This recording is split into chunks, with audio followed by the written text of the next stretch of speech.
5장 11절에서 31절입니다.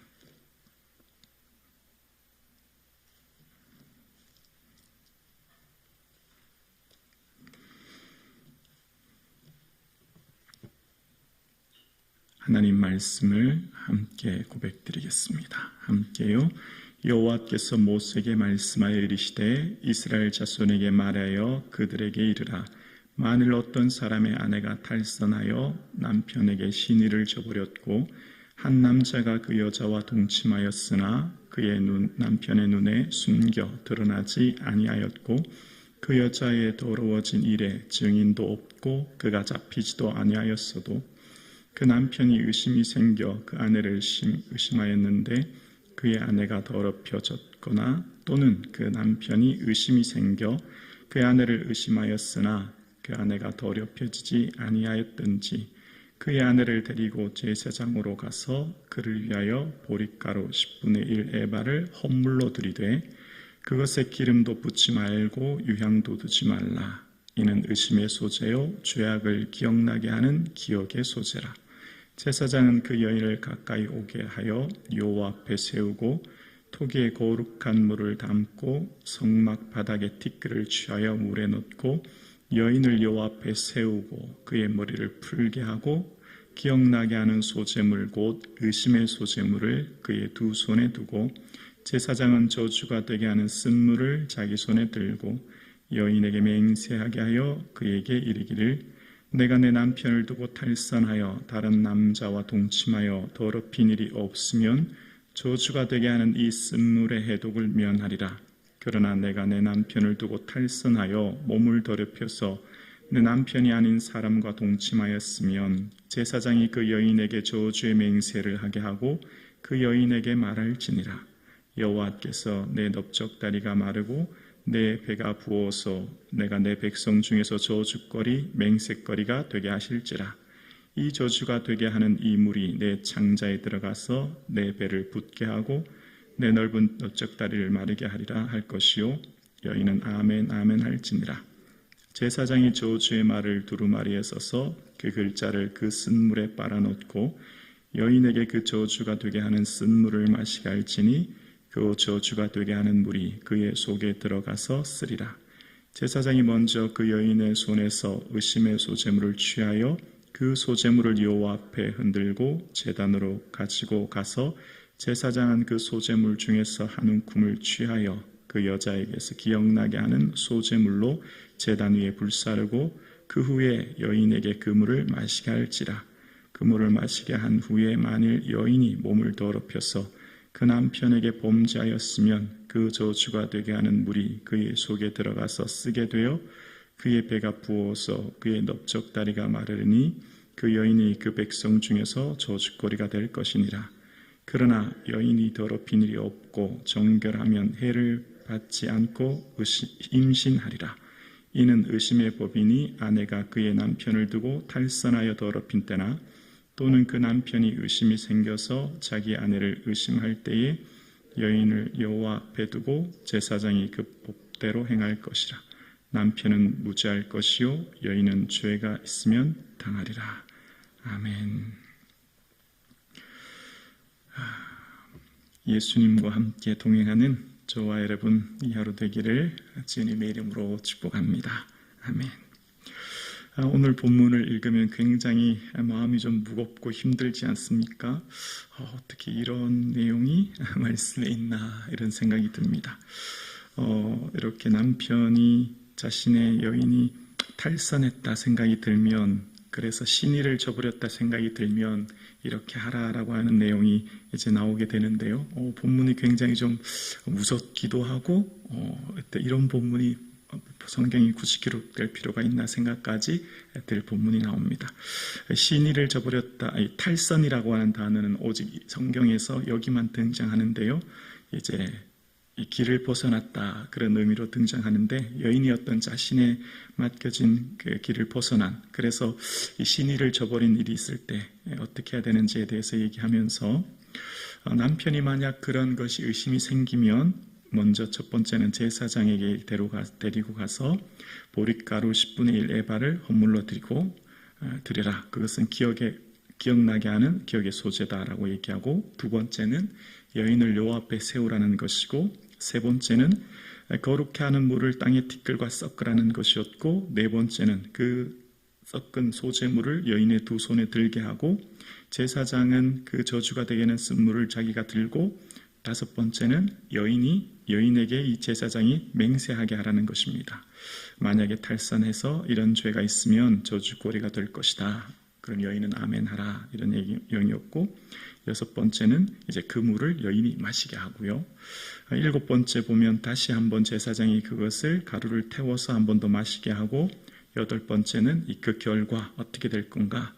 만약 정말 그런 일이 있었으면 여인은 이 배가 붓고 넓적다리가 마르고 저주거리가 되지만, 그렇지 않으면 정결하면 임신되게 될 거다, 이런 내용이 나와요.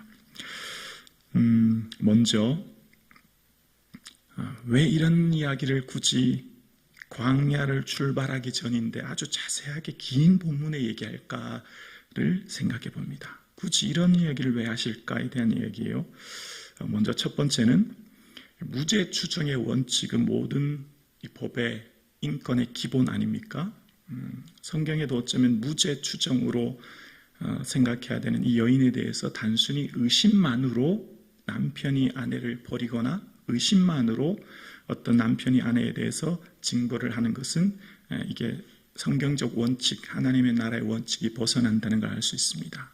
여인이 음행한 연고 없이 아내를 버리면 이는 간음하게 함이라 라고 하는 예수님 말처럼, 하나님께서 어떤 일을 하게 하실 때 단순히 의심만이 아니라 정확한 증인, 그러니까 신명기에도 이후에 한 증인이 아니라 두 증인 혹은 세 증인으로 확증하게 하라라고 하는 것처럼 하나님이 명확하게 그것을 말씀해 주시고 증거를 밝혀 주신다는 의미가 있고요.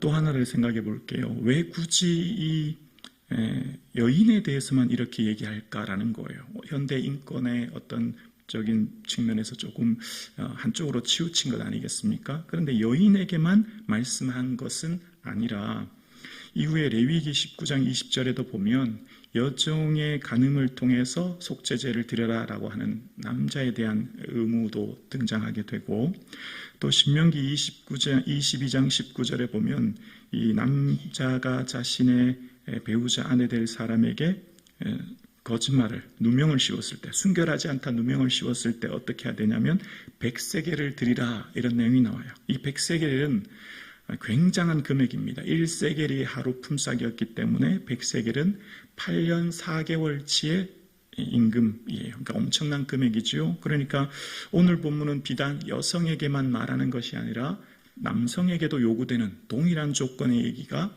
레위기나 신명기에도 등장한다는 것을 일단 기본 전제로 해두어야 됩니다. 그러니까 모든 사람에게 통용되는 이야기라는 것을 생각해 두어야 되고요. 그리고 이 본문을 볼 때 왜 굳이 이런 음행에 대한, 음란에 대한 얘기를 굳이 하나님께서는 이렇게 자세하게 직접 말씀하실까라는 부분입니다. 굳이 광야를 출발하는데 그들의 음식이나 의복이나 혹은 무기라든지 당장에 필요한 것들도 너무 많은데, 해야 될 일들이, 우리가 생각할 땐 소중한 일들, 해야 될 것들이 너무 많은데 굳이 하나님은 왜 이런 것을 출발하기 전에 이렇게 자세하게 이야기하실까라고 하는 부분입니다. 이 부분은 이렇습니다. 여러분, 이후로 이스라엘 백성들이, 여러분 성경을 보면 지금부터 시작해서 요한계시록 마칠 때까지 끊임없이 등장하는 주제 한 가지가 바로 이 음행에 대한 이야기예요. 쉽게 이해가 되지 않죠. 이 뒤에 시딤에 갔을 때 모압 여인들과 음행하는 일이 벌어지죠. 그래서 하루에 24,000명이 죽어요. 그래서 고린도전서 10장에도 보면 어떤 이들이 하루에 음행함으로 하루에 24,000명이 죽었던 것처럼 우리도 그렇게 하지 말자라는 내용이 고린도전서까지 나와요. 그게 시딤 사건을 얘기하는 거예요. 그 무슨 얘기죠? 고린도 교회에도 그런 얘기가 있었다는 겁니다. 그 문제가 지금 있었다는 거죠.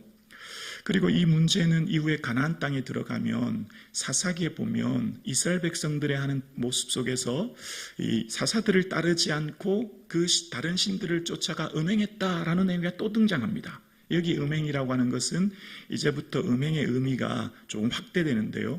이 바알의 제의적 종교는 이 풍요를 상징합니다. 다산을 상징하는데 바알의 신전에서 창기들이 음란한 행위를 함으로써 신이 그걸 흡족히 여겨서 땅에 비를 내리고 풍요를 준다, 이런 의식이었고, 그것이 이 가나안 땅에 들어갔던 이스라엘 백성들과 이게 흡수되어서 혼합 종교를 만들어내는, 그러니까 음행이란 단어는 다른 의미로 이제 우상 숭배와 동의어가 되기 시작합니다. 근데 이게 또 어디까지 가냐면 신약에 흘러서 고린도 교회를 넘어서 이제 요한계시록에 가면 어떤 일이 일어나냐면, 요한계시록에 가면 음행으로 땅을 더럽히게 하는 큰 음녀가 등장합니다. 여기에 또 계속 요한계시록에도 음행, 음녀가 등장하는데, 여기서 큰 음녀는 이제 로마 황제를 이야기하게 되고, 음행은 로마 황제 숭배 사상을 이야기해요. 그러니까 음행의 다른 말은 이 우상 숭배와 동의어가 되기 시작하는 거죠.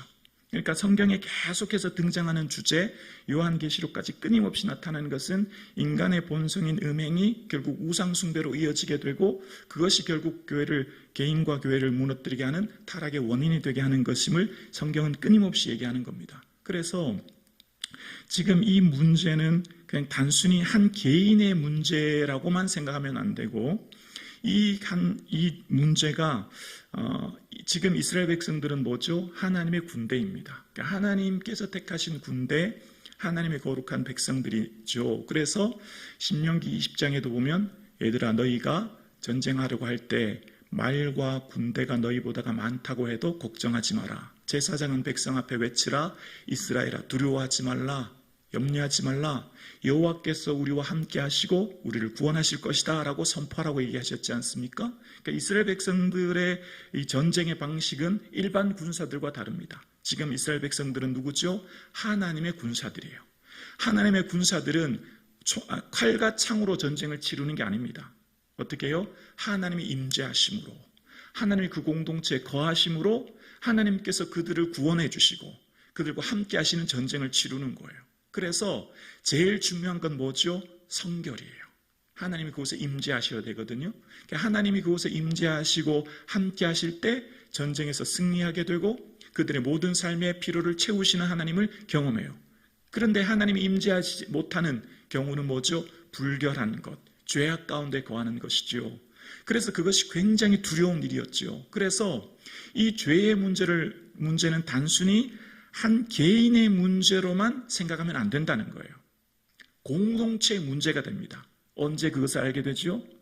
여리고성 전쟁한 후에 아이성 전쟁에서 왜 패배했죠? 아간 한 사람이 범죄함으로 전쟁에서 패배하게 되지 않습니까? 왜죠? 하나님의 백성의 이 죄는 한 개인을 넘어 공동체의 문제로 확대되게 되고, 그래서 그 공동체가 위기에 빠뜨릴 위험이 있기 때문이에요.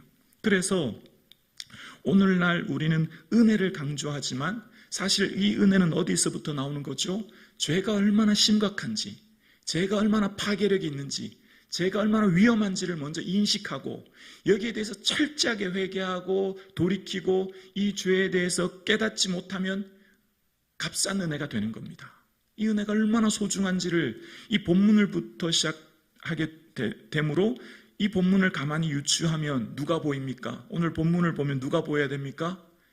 내가 보입니다. 내가. 아멘이 되십니까? 본문을 통해서 내가 보이는 거예요.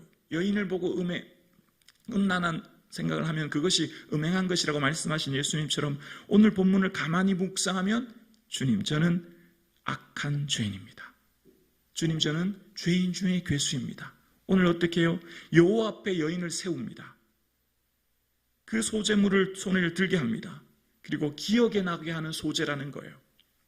우리가 하나님 앞에 서게 되면 내 죄가 보이는 거예요. 내가 얼마나 큰 죄인인지. 그러면 누구의 은혜를 구하게 되죠? 예수님의 은혜를 구하는 것입니다. 예수님 없이는 내가 주 앞에 나올 수 없음을, 지금 내가 한순간 한순간 살아가고 있는 것 다 예수님의 은혜라는 걸 깨닫게 되는 거예요. 본문을 보면서 누구를요?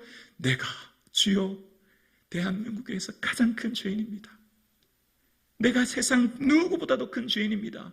예수님, 이 죄인을 긍휼히 여겨 주옵소서. 그래서 주의 은혜를 경험하게 되고 주의 은혜 안에 오늘 하루를 살게 되고, 그래서 주의 은혜 가운데 가운데 예수님의 은혜를 더 깊이 묵상하게 되는 것이지요. 오늘 본문은 무엇을 말하게 합니까? 죄악을 기억에 나게 하는 소재라고 15절에 이야기합니다.